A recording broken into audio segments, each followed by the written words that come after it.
Neat పరీక్షలో నష్టపోయిన విద్యార్థులను ఆదుకొని ఎన్టీఏ సంస్థ ద్వారా జరిగిన అవకతవకలపై సిట్టింగ్ జడ్జితో విచారణ జరిపించాలని విద్యార్థి సంఘాలు ఇచ్చిన దేశవ్యాప్త పాఠశాలలు కళాశాలల బంద్ గోదావరిఖని పారిశ్రామిక ప్రాంతంలో విజయవంతమైంది. ఈ మేరకు ఏఐఎస్ఎఫ్, డివైఎఫ్ఐ, ఎన్ఎస్యుఐ నాయకులు గోదావరిఖని పారిశ్రామిక ప్రాంతంలోని పాఠశాలలు కళాశాలలు తిరుగుతూ బడులను కళాశాలలను బంద్ చేయించారు. ఏఐఎస్ఎఫ్ జిల్లా కార్యదర్శి రేణుగుంట్ల ప్రీతం ఇతర విద్యార్థి సంఘాలతో కలిసి బడిగంటను మోగించి విద్యార్థులను ఇంటికి పంపించారు. ఈ సందర్భంగా ఏఐఎస్ఎఫ్ జిల్లా కార్యదర్శి రేణుగుంట్ల ప్రీతం, డివైఎఫ్ఐ జిల్లా అధ్యక్షులు కొంటూ సాగర్ మాట్లాడుతూ కేంద్రంలో బీజేపీ అధికారంలోకి వచ్చినప్పటి నుంచి కూడా చాలా పోటీ పరీక్షల్లో అవకతవకలు జరుగుతూనే ఉన్నాయని ఆరోపించారు.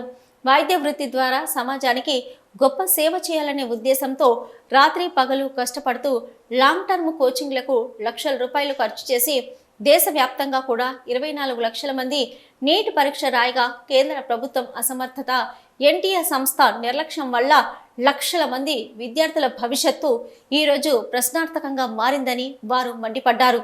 దీనికి ప్రధానమంత్రి బాధ్యత వహించకపోగా కంటి తుడుపు చర్యగా ఎన్టీఏ సంస్థ చైర్మన్ను సస్పెండ్ చేసి చేతులు దులుపుకోవడం సరైంది కాదని అన్నారు.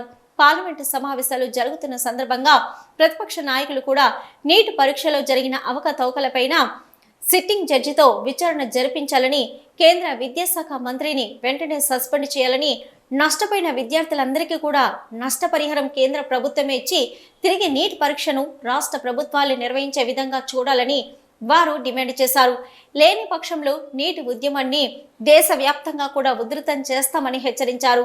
పేపర్ లీకేజీని నిరసిస్తూ దేశవ్యాప్తంగా జూలై 4న నేడు మనము విద్యా సంస్థల బంద్ను జయప్రదం చేయాలని విద్యార్థి యువజన సంఘాల ఆధ్వర్యంలో పిలుపునివ్వడం జరిగింది. కొన్ని ముఖ్యమైన డిమాండ్స్ ఏమిటంటే నీటు పరీక్ష పేపర్ లీకేజ్ పై సమగ్ర విచారణ సిట్టింగ్ జడ్జితో చేయించాలని, అదేవిధంగా కేంద్ర విద్యాశాఖ మంత్రిని బర్తరఫ్ చేయాలని, నీటు పరీక్ష వల్ల నష్టపోయినటువంటి విద్యార్థులకు నష్టపరిహారం చెల్లించాలని, దేశంలో పాఠశాలను మూసివేస్తూ ఉన్నారు, మూసివేయకుండా ఉంచాలని విద్యార్థి యువజన సంఘాల ఆధ్వర్యంలో పిలుపునివ్వడం జరిగింది. ఈ పిలుపుకు మనకి ఈరోజు విద్యార్థులు మన విద్యా సంస్థల యాజమాన్యాలు సహకరించి జయప్రదం చేసినందుకు ఏఐఎస్ఎఫ్గా ఎన్ఎస్యుఐ, ఎస్ఎఫ్ఐ, మన డివైఎఫ్ఐ విద్యార్థి యువజన సంఘాల ఆధ్వర్యంలో మేమందరం కూడా విప్లవ అభినందనలు తెలియజేస్తా ఉన్నాము. నెల రోజుల కిందట ఈరోజు నీటు ఫలితాలు అనేటివి రావడం జరిగింది. ఈ వచ్చిన ఫలితాలలో కూడా 69 మందికి 720 మార్కులు రావడంతో దాదాపుగా నీట్ ఎగ్జామ్ రాసిన 24 లక్షల మంది అభ్యంతరాన్ని తెలియజేస్తూ దీని మీద సమగ్ర విచారణ జరిపించాలని గత నెల రోజుల నుండి కూడా ఉద్యమం చేస్తూ ఉంటే ఈ కేంద్ర ప్రభుత్వం దున్నపోతు మీద వానబడ్డట్టు చలనం లేని పరిస్థితిలో ఉన్నట్టు వివరిస్తూ ఉన్నది. వైద్య రంగంలో సేవ చేయాలనే సంకల్పంతో ఈ నీటు ఎగ్జామ్ రాసి డాక్టర్లు అయిదామనే విద్యార్థులందరికీ కూడా ఈ కేంద్ర ప్రభుత్వము చేసిన ఈ అవకతవకలతో వాళ్ళ జీవితమే ప్రశ్నార్థకంగా మారింది.